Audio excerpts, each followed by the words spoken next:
pagpapakulong sa mga big fish hindi dapat minamadali ayon po kay Prosecutor General Richard Anthony Fadulyon. Kailangan anyang irespeto ang proseso ng rule of law. Ha? TJ Mendoza magbabalita. TJ. Hindi kailangan madaliin ang proseso. Yan ang naging sagot ni Prosecutor General Richard Fadulyon sa agam-agam at tanong ng publiko kung kailan nga ba makukulong ang mga tinaguriang big fish sa likod ng maanomalyang flood control projects. Alam naman natin na lahat ho ay naiinip. Lahat ho ay gustong may makitang resulta agad-agad.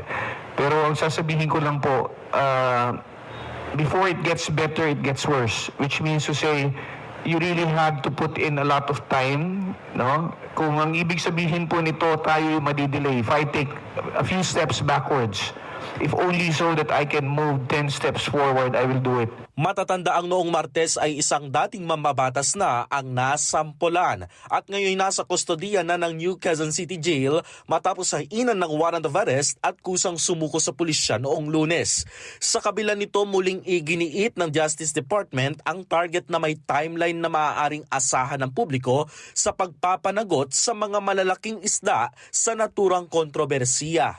We have 3 more cases ngayon na ghost projects din which we are expecting to be filed. I'm hoping that it will be finished within the week, no? I'm expecting it to be on my table by the end of the week. And then by next week there will be filings as against officials of the DPWH in the 1st District of Bulacan. Now, there are 6 cases involving other contractors, Wawaw, Top Notch. Sinabi rin ni Fadulyon na kailangan irespeto ang proseso at rule of law para hindi na maulit ang nangyaring sunod-sunod na akwital ng Sandigan Bayan sa mga kaso kaugnay ng PDAF scam. Nais ng Justice Department na bumuo ng mga kaso na matibay at kaya makapagpakulong ng mga sangkot sa anomalya para hindi masayang ang investigasyon at para rin mapanagot ang lumustay sa bilyong halaga ng mga proyekto kontra baha. Madali pong magsampa ng kaso.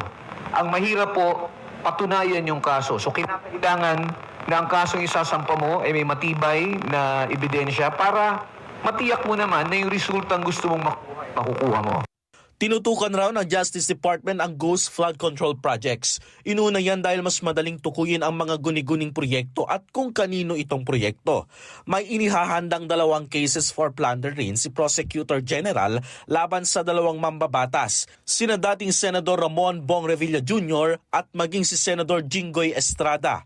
Sa pagtataya ni Fadulyon, posibleng ngayong linggo o sa susunod na linggo ay masasabpina na raw sila Senador Jinggoy Estrada. Correspondent raw sa plunder case na ito si dating Public Works Secretary Manuel Bunoan.